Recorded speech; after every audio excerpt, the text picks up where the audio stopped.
Hello, my friends. Welcome back to English Unleashed. On this channel, we learn English in a natural and enjoyable way. And one of the best ways to learn a language is through stories. Stories are emotional, interesting, and easy for our brains to remember. So, in this series, I tell famous stories from world literature, but I tell them in slow, clear, and simple English. This helps English learners understand more easily. While you listen, you will hear many useful English words and expressions. Sometimes I may use a word that is a little difficult, but don't worry, I will explain the meaning inside the story. I will repeat the idea in different ways so that you understand the word naturally. This is the best way to learn English vocabulary through context. So relax, listen carefully, and enjoy the story. Today's story is called The Necklace. It was written by the famous French writer Guy Maupassant. He was known for writing short stories about everyday people and their lives. Many of his stories have a strong message about life, pride, happiness, and human choices. This story is about a woman who wants a beautiful life, but she learns a very difficult lesson. Before we begin, please take a second to give this video a thumbs up. It really helps the channel grow and helps more English learners find these lessons. Let's begin.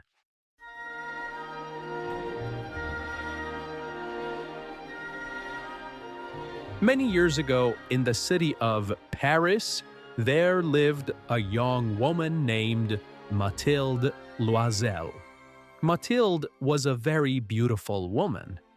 She had soft skin, dark, shining eyes, and a natural elegance.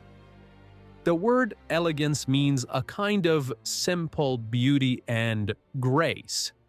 When someone is elegant, they move and behave in a refined and attractive way.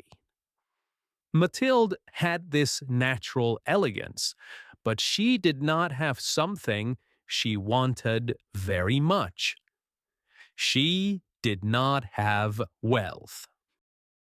Wealth means a lot of money and expensive things. Wealthy people live in comfortable houses, wear beautiful clothes, and often attend elegant parties. Mathilde dreamed of this kind of life, but the truth was very different. She was married to a simple man named Mr. Loisel. He worked as a clerk in the Ministry of Education. A clerk is a person who works in an office doing paperwork and administrative tasks. It is an honest job, but it does not bring a lot of money. Their apartment was small. The furniture was old.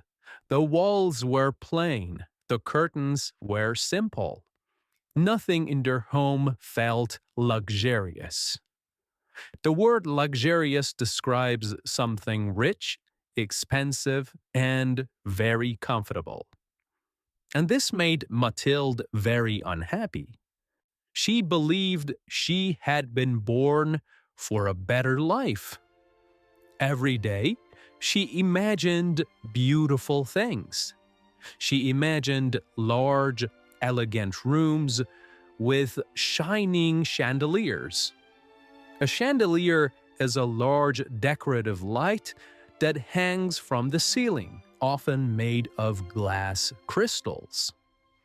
She imagined long dining tables with silver plates and delicious food. She imagined wearing beautiful dresses made of silk. She imagined people admiring her beauty. The word admire means to look at someone with respect, appreciation, or fascination. When people admire you, they notice your beauty, talent, or success. So, Mathilde wanted people to admire her, but instead, she lived a simple life. Sometimes she sat near the window and watched the rich people walking in the street. The women wore beautiful dresses and sparkling jewelry. Jewelry means decorative items like rings, bracelets, earrings, and necklaces made of gold, silver, or precious stones. When Mathilde saw these women, she felt something heavy in her heart. She felt envy. She felt the painful feeling we get when we want something that someone else has. It is not just wanting something, it is wanting it because someone else has it. Mathilde envied the rich women. She thought her life was unfair. Sometimes she cried quietly. Her husband, Mr. Loisel, was actually a kind and gentle man. He did not have big dreams about wealth. He believed they had a comfortable life. One evening, he came home looking excited. He had a large envelope in his hand. He said happily, "Mathilde, I have wonderful news." But Mathilde looked tired and uninterested. She said, "What is it?" Her husband opened the envelope carefully and handed her a beautiful card. "Look," he said, "we have been invited to a ball." A ball is a formal party where people dress in elegant clothes, dance, and socialize. These events are usually attended by wealthy or important people. This invitation was very special. It was from the Minister of Education himself. Mr. Loisel continued speaking with excitement. "Do you understand how rare this is?" he said. "Many people in my office wanted an invitation like this, but very few received one." He smiled proudly. "I worked very hard to get it for us," he said. But when Mathilde read the invitation, something surprising happened. She did not smile. She did not look excited. Instead, she slowly placed the card on the table. Then she sighed deeply. Her husband looked confused. He asked, "What's wrong?" Mathilde spoke quietly. "What do you expect me to wear?" Her husband blinked. "What do you mean?" "I mean, I don't have a dress for a ball like this," she said with frustration. Her voice began to shake. "How can I go to such an elegant event wearing the same clothes I wear every day?" She looked down at the floor. Her husband had not thought about this problem. He had only imagined how happy she would be. He thought for a moment. Then he said gently, "Well, you could buy a new dress." Mathilde looked up quickly. "A new dress?" she repeated. "Yes," he said, "something simple but beautiful." But Mathilde knew beautiful dresses were expensive, very expensive. She asked slowly, "How much do you think a dress like that costs?" Her husband hesitated. He was saving money for something special. For a long time, he had wanted to buy a rifle so he could go hunting with his friends on Sundays. But when she looked at Mathilde's sad face, he made a decision. "How much would you need?" he asked carefully. Mathilde thought for a moment. She did not want to ask for too much. Finally, she said quietly, "Maybe 400 francs." Mr. Loisel's face became pale. 400 francs was a lot of money. It was exactly the amount he had saved for his rifle. But he loved his wife, and he wanted her to be happy. So, after a small moment, he forced a small smile. "All right," he said softly, "I will give you 400 francs." Mathilde's eyes suddenly shone with happiness. For the first time that evening, she smiled. She immediately began imagining the dress she would wear. The elegant fabric, the beautiful shape, the attention she would receive at the ball. But she did not know that this small decision, a dress for one evening, would soon change their lives in a way she could never imagine. And the real problem had not even begun yet, because soon Mathilde would realize something else was missing, something she believed she absolutely needed: a beautiful necklace. And this necklace would change everything.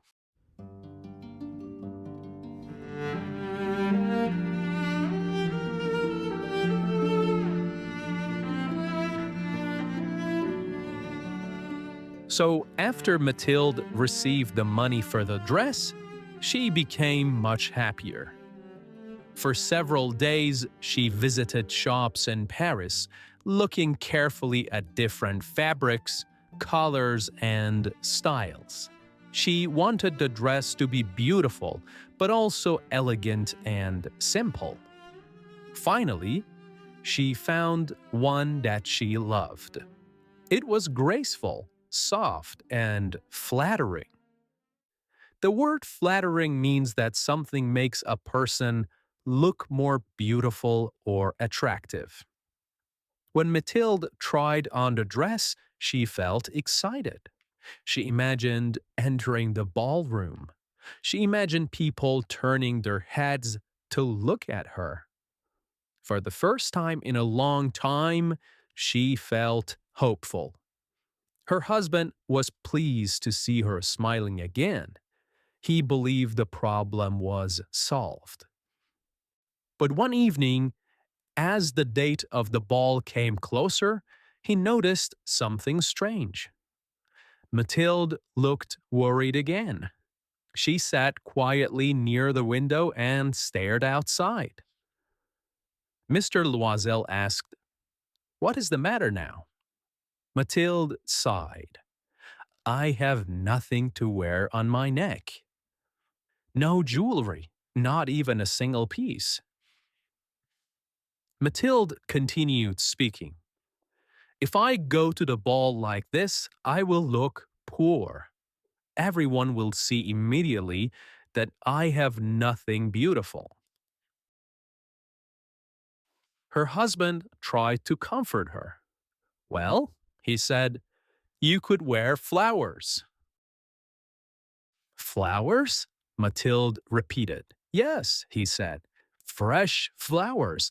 They are very fashionable right now. A few beautiful roses would look lovely." Mathilde shook her head slowly. She said no. Her voice was quiet but firm. There is nothing more humiliating than looking poor among rich women. The word humiliating means something that makes a person feel embarrassed, ashamed, or small in front of others. Mathilde did not want to feel humiliated. Mr. Loisel thought again. Then, suddenly, he had an idea. He said, "Wait, I have a friend, Madame Forster. She's rich, isn't she?" Mathilde's eyes brightened. "Yes, she is." "Then why don't you ask her to lend you some jewelry?" The word lend means to give something to someone for a short time, expecting it to be returned later. Mathilde suddenly stood up. "That is a wonderful idea," she said. The next day, she went to visit her friend, Madame Forster. Madame Forster lived in a beautiful apartment. Everything inside was elegant and expensive. When Mathilde entered, she felt the same familiar feeling in her heart, that painful mixture of admiration and envy. But she tried to smile. After greeting her friend warmly, she explained the situation. "I have been invited to a ball," she said, "but I have no jewelry. Could you possibly lend me something?" Madame Forster was kind. "Of course," she said easily. "Choose whatever you like." She opened a large jewelry box. Inside were many beautiful pieces. There were bracelets of gold, there were pearl necklaces, there were delicate rings. Mathilde began trying different pieces. She looked at herself in the mirror, but none of them felt quite right. Then, Madame Forster opened another small box. Inside was a magnificent diamond necklace. Diamonds are very precious stones that shine brilliantly in the light. The necklace sparkled with bright, cold fire. Mathilde gasped softly. Her heart began beating quickly. "May I try this one?" she asked. "Of course," said Madame Forster. Mathilde placed the necklace around her neck. When she looked in the mirror, she almost did not recognize herself. She looked beautiful. No, more than beautiful. She looked radiant, shining with beauty, happiness, and almost glowing. The diamonds caught the light and reflected it in many directions. For a moment, Mathilde felt as if she truly belonged in the world she had always imagined. "Could you lend this to me?" she asked nervously. Madame Forster smiled.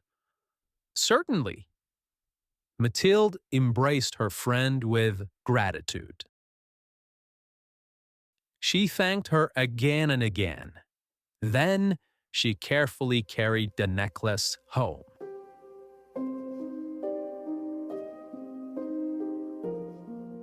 That evening, she stood in front of the mirror many times. She admired her reflection, her beautiful dress, the shining diamonds. She felt proud. At last, she believed she would have the evening she deserved. Finally, the night of the ball arrived. The grand building was full of lights. Music flowed through the halls. Carriages arrived one after another. They brought guests in elegant clothing. Mathilde and her husband entered together. At first, she felt nervous, but soon something wonderful happened. People began noticing her. Men asked her to dance. Women looked at her dress. Many admired her necklace. She felt admired, desired, and important. She was surrounded by attention. Mathilde had dreamed of this moment for years, and now it was real. She danced again and again. She felt confident and graceful. Even the minister himself noticed her. Mr. Loisel, meanwhile, sat quietly in a small room with several other husbands whose wives were also enjoying the ball. He was tired, but he was happy to see Mathilde so joyful. Hours passed. The music continued. The lights shone brightly. Mathilde did not want the evening to end. Finally, near 4 in the morning, the ball began to finish. Guests slowly started leaving. Mathilde and her husband prepared to go home. The magical night was over, but she still wanted to see herself once more in the mirror. She removed the coat. She stepped in front of the mirror, and suddenly she froze. Her face turned pale. Her hands began to shake. "The necklace," she whispered. "It's gone." The diamond necklace was no longer around her neck. And in that moment, Mathilde and her husband realized that their beautiful evening had suddenly turned into something terrifying. For several seconds, Mathilde could not move. She stood frozen in front of the mirror. She stared at her empty neck. They began searching immediately. Mathilde checked the folds of her dress. Mr. Loisel looked inside the coat. They searched the pockets, the floor, and the furniture, but the necklace was nowhere. Panic began to grow inside them. Mr. Loisel said, "Maybe it fell in the street." Mathilde shook her head nervously. "I remember touching it when we left the ballroom." Then, "It must have fallen somewhere between the ballroom and here," he said. His voice was tense now. It was full of stress and worry. They both understood something terrible. The necklace was lost, and it did not belong to them. It belonged to Madame Forster. Mr. Loisel immediately put on his clothes again. "I will go back," he said. "I will follow the same streets we took." He left the apartment quickly and disappeared into the dark morning streets of Paris. Mathilde remained at home. She sat in a chair, still wearing her ball dress. Hours passed slowly. The sky outside the window began to grow lighter. Morning arrived. Finally, around 7 o'clock, Mr. Loisel returned. His face looked exhausted. He said quietly, "I found nothing." Mathilde began to cry. Her husband tried to remain calm. He said, "We must think carefully. You must write to Madame Forster." Mathilde said, "Write to her?" He said, "Yes. Tell her that the clasp of the necklace is broken." The clasp is a small piece that closes a necklace or bracelet. Tell her we are repairing it. That will give us time. Mathilde said, "Time to do what?" He said, "Time to find the necklace, or time to replace it." Mathilde quickly wrote the letter. Her hands were still shaking.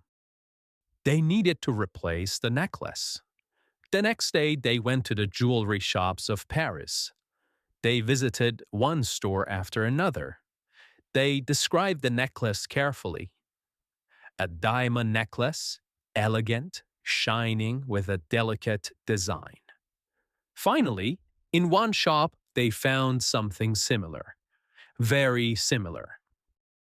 The price was 40,000 francs. Mr. Loisel felt dizzy. 40,000 francs was an enormous amount of money. It was extremely large. It was far more money than they had ever imagined.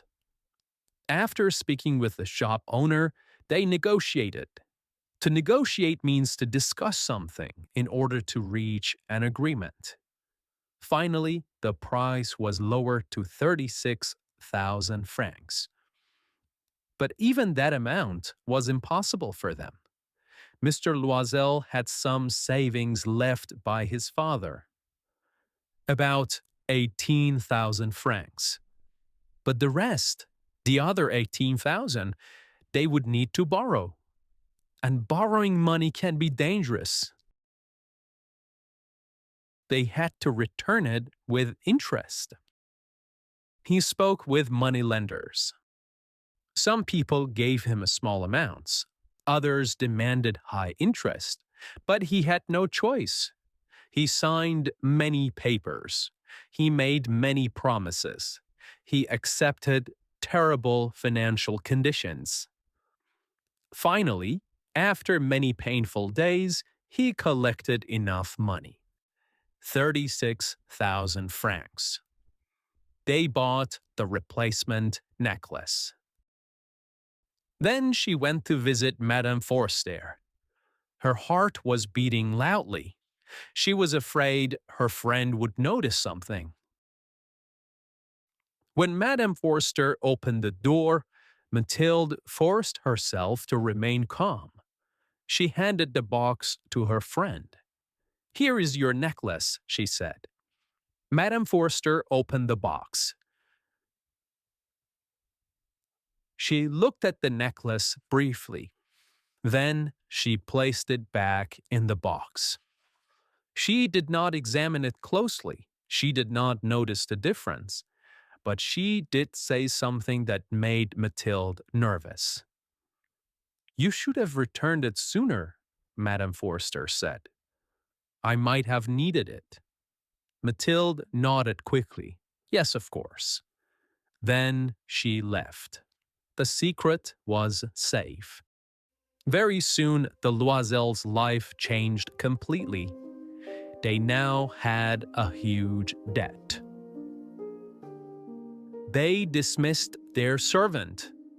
They moved to a smaller apartment. Mathilde began doing all the housework herself. She washed dishes. She cleaned floors. She carried water. She washed clothes by hand. Work that she had never done before. The years that followed were extremely difficult for Mathilde and her husband. Their life changed completely. Before the necklace was lost, Mathilde had complained about her simple life. She had believed she was very unhappy because she did not have luxury. But now she discovered what real hardship looked like. They moved to a small, cheap apartment in a poor neighborhood of Paris. The rooms were narrow. The walls were old. The stairs were dark and worn. Mathilde no longer had a servant. Before this, a servant had done many of the daily tasks, but now Mathilde had to do everything herself. One Sunday afternoon, Mathilde was walking in the park. She now sometimes walked in the park to rest and think. Life was no longer as difficult as before, but the years of work had left their mark.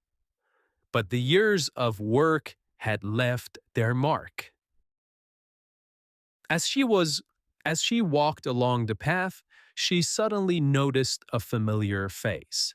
It was Madame Forster. Her old friend looked young and beautiful, just as she had many years before. She wore elegant clothes. Her hair was perfect. Her life seemed comfortable and easy. Mathilde hesitated. For a moment, she wondered if she should speak to her. Then she made a decision. She walked forward. "Good afternoon, Jean," she said. Madame Forster looked at her. At first, she did not recognize Mathilde. She saw only a tired-looking woman. Mathilde said, "It's me, Mathilde Loisel." Madame Forster's eyes widened with surprise. "Oh," she said, "my poor Mathilde, how you have changed." Changed, yes. Mathilde had changed. She now looked like a woman who had lived a difficult life. Mathilde nodded slowly. "Yes, I have had a hard life since the last time we saw each other." Madame Forster looked confused. "Since the last time we saw each other?" she asked. Mathilde said yes, since the night of the ball. Then Mathilde decided to tell her the truth. For 10 years, she had carried this secret. Now she felt ready to speak. "You remember the necklace you lent me?" Madame Forster said, "Yes." "Well, I lost it." Madame Forster looked shocked. "You lost it?" Mathilde said yes. "We searched everywhere, but we could not find it, so we replaced it." Madame Forster said, "You replaced it?" Mathilde said yes. "We bought another necklace just like it." Her voice became heavier. "It cost 36,000 francs." Madame Forster gasped softly. Mathilde continued speaking. "We borrowed the money. It took us 10 years to repay everything." There was a long silence. Madame Forster stared at her friend with disbelief. Finally, she spoke. "Oh, my poor Mathilde. My necklace was not real." Mathilde stared at her. "What do you mean?" she asked slowly. Madame Forster answered gently, "The necklace I lent you was imitation jewelry." The word imitation means something that looks real but is actually fake. It is made to look valuable, but it is not truly valuable. Madame Forster continued, "It was worth maybe 500 francs." 500 francs, not 36,000. 500. Mathilde stood silent. The meaning of those words slowly entered her mind. 10 years of hardship, 10 years of a struggle, 10 years of sacrifice, all for a necklace that had never been real. And that is the tragic irony of the story. Mathilde had wanted to look rich for one evening. She wanted to appear wealthy and admired. But that desire destroyed 10 years of her life. And in the end, she learned a painful truth. Sometimes the things we believe are valuable are not valuable at all. And sometimes our pride, our desire to appear better than we are, can lead us into terrible mistakes. That is the quiet lesson of The Necklace, a story about pride, a story about illusion, and a story about how one small decision can change a life forever.